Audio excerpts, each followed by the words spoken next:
Hi, Higher Self Magic here.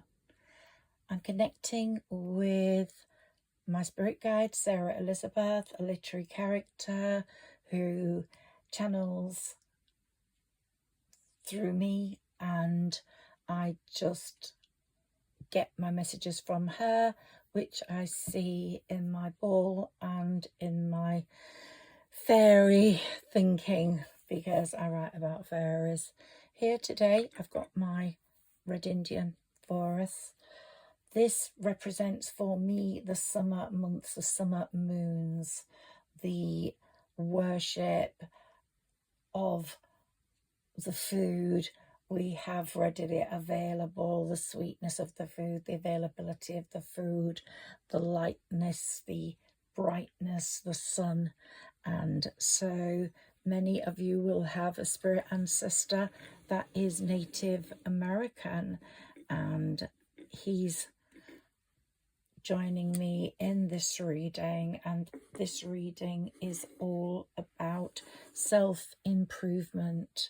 Someone is improving, trying to move forwards, both physically on the exterior and mentally, energetically on the interior, and also in terms of romantic wishes, romantic progress. So the moon, which the Native Americans were so in tune with, is lighting up your path, and Venus is bringing in a shot of pleasure. So your self-discipline doesn't have to be masochistic self-discipline. It can be a game on self-improvement, which you are winning step by step. Boredom brought you to this place, and you were bored for many months, a long time, many moons. And so Venus said, no, time now for a shot of pleasure, but you've got to look the part, you've got to be the part, and you are going to be that. Even if you eat that bit of cake you need to, don't worry, allow yourself the treats. Just keep on this path of self-discipline, whether it's mental, whether it's physical, whether it's literary, whether it's heartfelt, whether it's emotional. So you are in a magic place when it comes to communication right now, and someone's heart is going to skip a beat if you drop the right line. So forget the filters. Your mouth is really ready now. It's magnetic right now.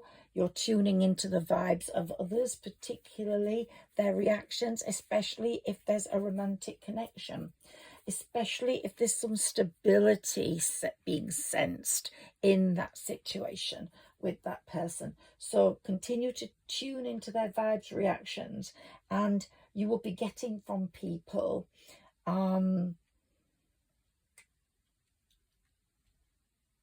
a come forwards, a sort of welcoming move towards you showing your charm to them and bringing that bit of sass into the conversation as well, even a bit of humor, which is what you're so good at, whoever is listening to this reading. And see this as potential foreplay for the relationship if it's in its newness, in its new stages. So your romantic life is being favored right now, so don't miss the chances, the opportunities, the signs for stability. And we've got the Wheel of Fortune working heavily in that area. So let's go. Let's see what else we get. So remember, if you talk, certain people who are connecting to you, not everybody, the ones that make your new tribe, the ones that make your new tribe, or someone from your past who's vibing with your new tribal element, because you have changed, you are stronger, you are more logical, you are more forthright.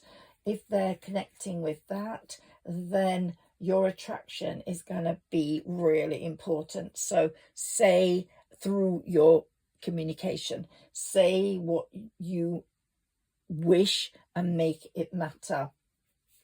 And there's something your soul is trying to master in love at the moment. And the tarot holds a mirror exactly to what you're asking to be seen. So the tarot is saying to you, listen to what it's saying, work on those areas. Don't let that same loop come through and affect the newness. Because very often repeating patterns do emerge in someone's love life. When your heart is strong enough to shift the story, then the loop doesn't matter. But if your heart is not strong enough, then you will feel those stresses, that feeling of being overtaxed, hemmed in, which is not what you want. So your heart is strong enough to shift the story right now. It's looking out to the sea, to the newness, to the bigness, to the bigger picture, and wanting a proper positive possible partnership with someone who's going to carry very much that King of Cups loving element within them, which will carry through your emotional fears, blockages, obstacles, if there are any.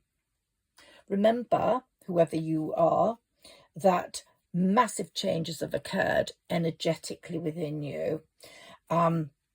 Some people say, how do you read the tarot? You read it differently for different people you're talking to. And I'm talking to someone who's self-improving now in all areas, particularly the love side. So the energetic changes that are taking place are making such a difference.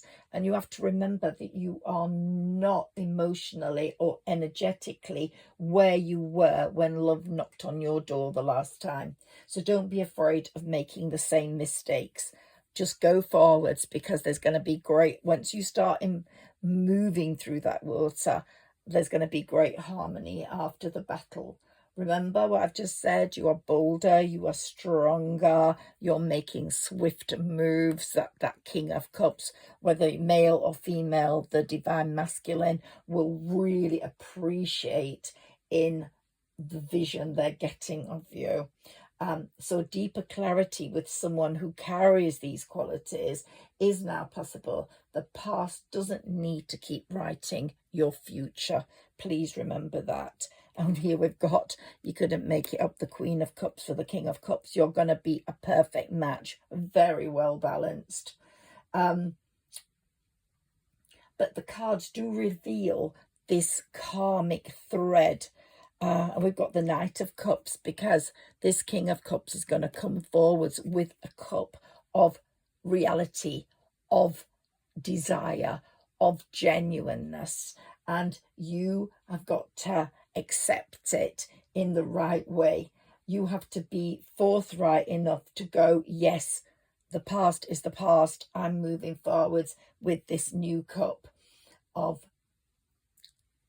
togetherness. But the cards do, or my reading does reveal a karmic thread, a lesson draped in different faces, but echoing some hard teachings. They may creep through, but this isn't a punishment. This is a new opportunity, a new invitation to take what is and to make it work. The loop that you might have repeated in the past with certain people can break, but through a new loving awareness, which they want you to show through the practical lessons you've learned with the Hierophant behind you, pushing you forward through the Wheel of Fortune. And they're saying that the loop, make the loop work for you now. Remember what I said, you're not where you were the last time when love knocked on your door. You're now stronger. You're now able to shift the story. And you are aware of the loop. You are aware of what you don't want now. You're aware of what you wanted before, but you don't want now. And the cards are repeating this thread and saying, reject, even if it's a person from the past and is coming in different clothing, different attire, different persona. People can change, and that connection maybe was waiting. That red invisible line was waiting to be researched, to be made into something special. There's a lot of amazing love going on for you guys. There's lots of triumph over adversity. There's lots of new opportunities. Look, we've got two aces here for being stronger together in making a future that is sunny and bright. And a joining together of those two cups is inevitable. So I would say to you, just move forwards in this love. Say what you want, because the other person wants to know what you want. The Ace of Cups is here. That new relationship is going to have the sun shining on it. And you, with the strength you have found and with the karmic lessons you have learned, that's the number 8 karmic sign, you will carry this relationship through to a successful conclusion. I'm going to keep this reading short and sweet. I do hope that this resonates with whomever this found, and that you will communicate with me. Let me know in the comments. Do share, like and subscribe to help my channel grow. Thank you.